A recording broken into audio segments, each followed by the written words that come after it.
सीधे रुक करेंगे हमारी खास पेशकश पंचायत का। या उसी के इर्द गिर्द चुनाव लड़ा जाएगा। देखिए, जहां तक समाजवादी पार्टी का सवाल है तो ये समाजवादी पार्टी जो अखिलेश यादव जी ने काम किए हैं, जो विकास किया है, उसी मुद्दे के ऊपर हम लोग जनता के बीच में जाएंगे।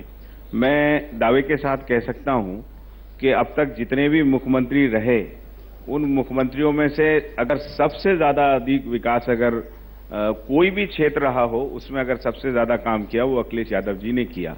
जहां तक मंदिर और मस्जिद के मुद्दों का सवाल है, तो मंदिर और मस्जिद के मुद्दों के पीछे वो लोग रहते हैं जिन लोगों ने काम नहीं किया, क्योंकि उन लोगों के पास अभी मोदी जी की सरकार बनी।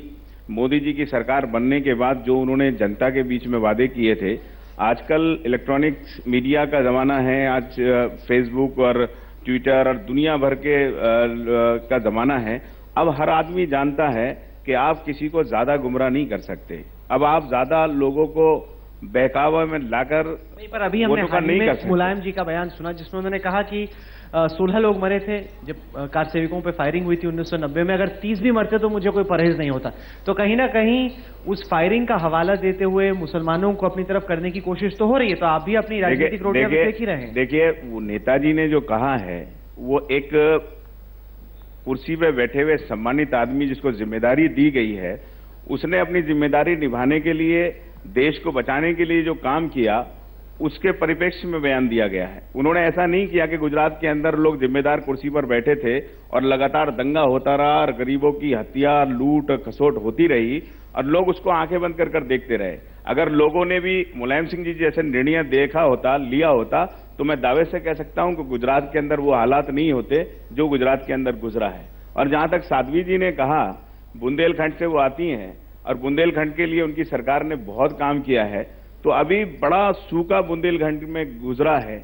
लोगों के पास खाने के लिए सामान नहीं था, लोगों के पास उनके पशुओं को चारा तक नहीं था। केंद्र सरकार से हमने लगातार मांग की कि उन लोगों की मदद होनी चाहिए, उन लोगों की कुछ ना कुछ पैकेज बुंदेलखंड को देना चाहिए। हम लोगों की कोई मदद नहीं की, बल्कि माननीय मुख्यमंत्री जी ने राहत पैकेज जिसके अंदर गेहूं, चावल, चना, तेल और मसाला, ये सारी चीजें हम लोगों ने दी।